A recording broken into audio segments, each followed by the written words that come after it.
नमस्कार साथियों, आज हम लोग थेल्स प्रमेय को सिद्ध करेंगे। इसकी वीडियो के अंत तक आप बने रहिए, आपको अवश्य ये समझ में आएगा। देखिए क्वेश्चन आएगा कि थेल्स प्रमेय का कथन लेकर उसकी व्याख्या करें या थेल्स प्रमेय का कथन दे देगा। तो थेल्स प्रमेय का कथन है, यदि किसी त्रिभुज की एक भुजा के समानांतर अन्य दो भुजाओं को भिन्न भिन्न बिंदुओं पर छेद करने के लिए एक रेखा खींची जाए तो ये अन्य दो भुजाओं के एक ही अनुपात में विभाजित कर देता है। इसके लिए हम फिगर बनाते हैं, उसके बाद समझाते हैं। देखिए हम क्या करेंगे, एक त्रिभुज बना लिए और इस त्रिभुज का नाम दे देते हैं ए, बी और सी। तो करें ना कि किसी त्रिभुज की एक भुजा का नाम जैसे कि एबीसी हो गया, तो बीसी के समानांतर एक रेखा खींचेंगे। तो मान लीजिए यहाँ पे एक रेखा खींचेंगे, इस रेखा का नाम अगर हम कर दें यहाँ पे डी और यहाँ पे ई कर देंगे। तो किसी त्रिभुज की एक भुजा के समानांतर एक रेखा खींची जाती है तो वो शेष दो भुजाओं को करे ना कि वो अन्य दो भुजाओं को एक ही अनुपात में क्या करता है, बांट देता है। तो अन्य दो भुजा, एक भुजा का नाम है ए सी और एक भुजा का नाम है ए बी, इनको क्या करता है, एक ही अनुपात में बांट देता है, यानी कि बराबर बराबर बांट देता है। ये जितना है उतना ये होना चाहिए और ये जो उतना है उतना ही होना चाहिए। तो इसके लिए हम क्या करेंगे कि लिखेंगे दिया है त्रिभुज ए बी सी में। अब हम लिखेंगे कि एक भुजा बीसी के एक भुजा, अब भुजा का नाम हो जाएगा बीसी के समांतर एक रेखा खींची जाती है तो वह अन्य दो भुजा तो अन्य दो भुजा का नाम क्या है, तो एक भुजा का नाम है ए बी, अन्य दो भुजा ए बी और दूसरा भुजा का नाम क्या है, दूसरा भुजा का नाम है ए सी को क्रमशः किस बिंदु पर काट रहा है, तो ए बी को डी पर और ए सी को ई पर, क्रमशः बिंदु डी और ई पर काटता है। ठीक है, अब हम क्या करेंगे ना, लिखेंगे सिद्ध करना है। तो इसमें हमको लिखना है सिद्ध करना है, सिद्ध करना है। तो अब सिद्ध क्या करना है, तो देखिए सवाल को इस क्वेश्चन से ही पकड़ा जाएगा क्या सिद्ध करना है कि त्रिभुज की एक भुजा के समानांतर एक रेखा खींची जाती है ना, तो अन्य दो भुजाओं को एक ही अनुपात में बांटता है, अर्थात अन्य दो भुजाओं को एक ही अनुपात में बांटता है, यानी कि जो एक ही अनुपात में बांटता है ना वही हमको सिद्ध करना है। तो हमको सिद्ध करना है ना कि ए डी बट्टा, मतलब अन्य दो भुजा, तो एक भुजा का नाम है भाई, अन्य दो भुजाओं को एक ही अनुपात में बांटने का मतलब हुआ कि ए डी बट्टा डी बी बराबर हमको प्रूव करना इधर ए ई बट्टा ए सी हमको प्रूव करना है। ठीक है, अब हम क्या करेंगे ना, लिखेंगे कि रचना। अब हम रचना करेंगे। देखिए लिखिएगा कि रचना। तो रचना में हम क्या करेंगे कि लिखेंगे ना कि यहां से एक हम लंब डालेंगे, यहां से लंब इस रेखा पर डालेंगे, तो इस लंब का नाम अपने मन से हम लिख देते हैं P, और यहां से लंब डालेंगे इस रेखा पर, यहां पर नाम लिख देंगे Q। तो लिखेंगे ना कि ई से ईपी लंब किस पे डालेंगे, तो ये पूरे रेखा पर डाला जाता है, और लिखेंगे कि डी से डी क्यू लंब इस पूरा रेखा पर डालेंगे। तो इस अगर इधर हम त्रिभुज बनाएंगे इसके लिए भी लंब यही होगा, और इधर अगर इस त्रिभुज को हम लेकर चलेंगे तो इसके लिए लंब क्या होगा, यही लंब होगा। तो पहले लिखेंगे हम डी से डी क्यू लंब किस पे डालेंगे, ए सी पर। लिखेंगे रचना में कि डी से डी क्यू लंब, इसको लंब कहते हैं, तो डी से डी क्यू लंब किस पे डाले हैं, तो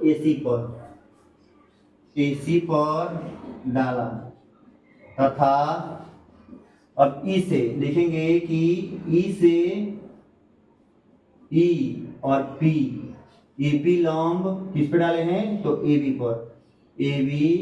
पर डाला, लंब डाल दिए। अब हम क्या करेंगे ना कि यहाँ से डॉट डॉट से इसको हम मिला देंगे, लिखेंगे इसको मिला देंगे, और यहाँ से इसको मिला देंगे। तो लिखेंगे ना कि ई को बी से, लिखेंगे कि ई को बी से तथा डी को सी से मिलाया। अब हम क्या करेंगे, तो अब हम सिद्ध कर लिए, रचना कर लिए, अब हम प्रमाणित करेंगे। तो लिखेंगे कि यहाँ पे कि प्रमाण, तो प्रमाण हम करेंगे दो लेकर चलेंगे, ऊपर वाला त्रिभुज एवं नीचे वाला। तो पहले हम क्या करेंगे, जो हम एगो रचना की वही त्रिभुज लेकर चलेंगे और ऊपर वाला में हम त्रिभुज लेंगे ए डी ई में। पहले हम क्या करेंगे कि एक इधर से त्रिभुज ले लेंगे, पहले जो प्रमाण करेंगे उसमें, तो इधर से त्रिभुज लेकर चलेंगे ना इस रेखा वाला, तो फिर इसी रेखा वाला नीचे वाला भी एक त्रिभुज लेना है। तो लिखिएगा प्रमाण, लिखिएगा ऊपर वाला का नाम लिखिएगा त्रिभुज ए डी ई, त्रिभुज ए डी ई का क्षेत्रफल, नीचे में लिखेंगे कि बट्टा, अब इस रेखा का त्रिभुज ये हो गया ए डी ई का क्षेत्रफल, तो नीचे वाला में लिखेंगे त्रिभुज बी डी ई का क्षेत्रफल या ए डी बी का क्षेत्रफल, कुछ भी लिख सकते हैं हम, इसी रेखा वाला लेके चलेंगे जो हम वही बनाए हैं। तो लिखेंगे कि त्रिभुज बी डी ई का क्षेत्रफल। अब त्रिभुज का क्षेत्रफल का फॉर्मूला होता है कि 1/2 आधार गुणे ऊंचाई, आधार गुणे ऊंचाई, और नीचे भी वही फॉर्मूला लिखेंगे कि 1/2 और आधार गुणे ऊंचाई। तो हम लिखेंगे कि 1/2 से तो 1/2 या कट जाएगा। अब क्या करेंगे कि आधार, तो जिस पे लंब डाला जाता है ना उसी को आधार कहते हैं। देखिए ये लंब डाला गया है इस रेखा पर, अब त्रिभुज किस में देखना है, तो त्रिभुज ए डी ई में देखना है, ए डी ई में। तो ये लंब पड़ा है इस रेखा पर, तो ये क्या हो जाएगा, ये आधार हो जाएगा। तो आधार का नाम क्या है, ए डी। तो आधार की जगह पर हम लिखेंगे ऊपर वाला में ए डी, और उसके बाद से ऊंचाई, ऊंचाई मैंने लंब को ऊंचाई कहते हैं, तो लंब का नाम क्या है, तो पी ई लंब है या ई पी बोलिएगा। तो लिखेंगे हम कि ई पी हमारा क्या है, लंब है। नीचे वाला में आधार, तो देखिए अब हम वही त्रिभुज में लेके चले हैं कि बी डी ई में, तो लंब इसी रेखा पर है, तो इस संपूर्ण रेखा पर है, अर्थात ये हमारा क्या होगा, ये आधार होगा। तो आधार का नाम क्या है, डीबी आधार है। तो आधार की जगह पर हम लिखेंगे कि डीबी गुने लंब का नाम क्या है, तो लंब वही लंब का नाम वही रहेगा, तो लंब का नाम हो जाएगा ईपी। तो ईपी से ईपी कट जाएगा, क्या बच जाएगा हमारा, तो हमारा बच जाएगा कि एडी बटा डीबी। ये हमारा समीकरण क्या होगा, फर्स्ट होगा। लिखेंगे हम कि अब यहाँ पे लिखेंगे कि देखिए यहाँ पे हम रेखा खींचते हैं, यहाँ पे लिखेगा कि पुनः, अब हम इधर से तो लेके चल चुके हैं, अब फिर नीचे वाला भी ले लिए हैं, अब इधर से आप चलिए, तो इधर से लिखेंगे जब जैसे कि हम लिखे थे कि त्रिभुज ए डी ई का क्षेत्रफल, तो उधर से लिखेंगे हम त्रिभुज ए ई डी का क्षेत्रफल।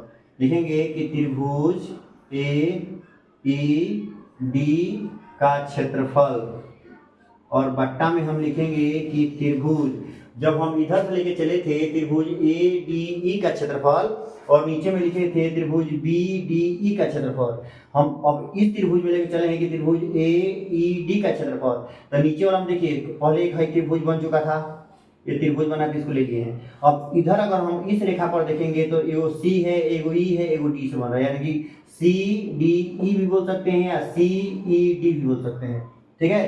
तो लिखेंगे त्रिभुज सी ई डी बोलिए या डी ई सी बोलिए, तो हम लिखते हैं त्रिभुज डी ई सी का क्षेत्रफल। तो त्रिभुज का फॉर्मूला वही हुआ कि 1/2 आधार गुने ऊंचाई, और फिर नीचे लिखेंगे 1/2 आधार गुने ऊंचाई, ठीक है। तो 1/2 से 1/2 हम काट देंगे आधार। देखिए त्रिभुज ए ई डी में, ए ई डी में, तो जिस पे लंब डलता है उसी को हम आधार कहते हैं। तो आधार का नाम क्या होगा, तो आधार का नाम होगा ए ई। तो लिखेंगे आधार के जगह पर ए ई गुने लंब को ऊंचाई कहते हैं, तो लंब हमारा क्या है, तो डी क्यू लंब है, तो लिखेंगे कि डी क्यू। बट्टा में लिखेंगे कि आधार, अब नीचे वाला त्रिभुज में आ जाएंगे कि त्रिभुज हम लिखेंगे कि डी ई सी, डी ई सी यानी कि जो लंब ये रेखा है तो ये संपूर्ण रेखा है, तो अर्थात आधार क्या होगा, तो आधार होगा हमारा ई सी। तो आधार की जगह पर लिखेंगे ई सी और गुणे लंब वही रहेगा, तो लंब का नाम हो जाएगा डी क्यू। डी क्यू से डी क्यू कट जाएगा, क्या बचेगा, ई ई बट्टा ई सी। ये समीकरण क्या होगा, सेकेंड हो गया। तो अब हम लिखेंगे कि समीकरण फर्स्ट और सेकेंड से। तो समीकरण फर्स्ट में क्या है, तो समीकरण फर्स्ट में हमारा ए डी बट्टा डी बी, तो लिखेंगे कि ए डी बट्टा डी बी बराबर, समीकरण सेकेंड में क्या है, तो समीकरण सेकेंड में हमारा ए ई बट्टा EC। देखिए तो हमको सिद्ध क्या करना है, सिद्ध हमको करना है कि AD बटा DB, तो AD बटा DB आ गया और AE बटा EC, तो AE बटा EC आ गया। तो हम लिखेंगे क्या, कि लिखेंगे प्रूफ, PROVED। वीडियो पसंद आई हो तो लाइक शेयर अवश्य करें। धन्यवाद।